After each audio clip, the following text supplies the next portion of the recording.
اے پیغمبر صلی اللہ علیہ وآلہ وسلم، اپنی بیویوں سے کہہ دو کہ اگر تم دنیا کی زندگی اور اس کی زینت و آرائش کی خواستگار ہو تو آؤ میں تمہیں کچھ مال دوں اور اچھی طرح سے رخصت کر دوں، اور اگر تم خدا اور اس کے پیغمبر اور عاقبت کے گھر یعنی بہشت کی طلبگار ہو تو تم میں جو نیکوکاری کرنے والی ہیں ان کے لیے خدا نے اجر عظیم تیار کر رکھا ہے۔ اے پیغمبر کی بیویوں، تم میں سے جو کوئی صریح ناشائستہ حرکت کرے گی اس کو دونی سزا دی جائے گی، اور یہ بات خدا کو آسان ہے۔ اور جو تم میں سے خدا اور اس کے رسول کی فرما بردار رہے گی اور عمل نیک کرے گی اس کو ہم دونا ثواب دیں گے،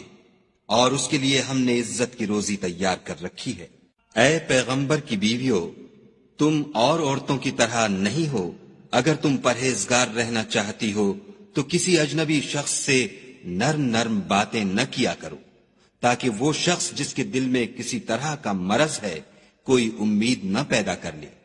اور ان میں دستور کے مطابق بات کیا کرو، اور اپنے گھروں میں ٹھہری رہو، اور جس طرح پہلے جاہلیت کے دنوں میں اظہار تجمل کرتی تھیں اس طرح زینت نہ دکھاؤ، اور نماز پڑھتی رہو اور زکوٰۃ دیتی رہو،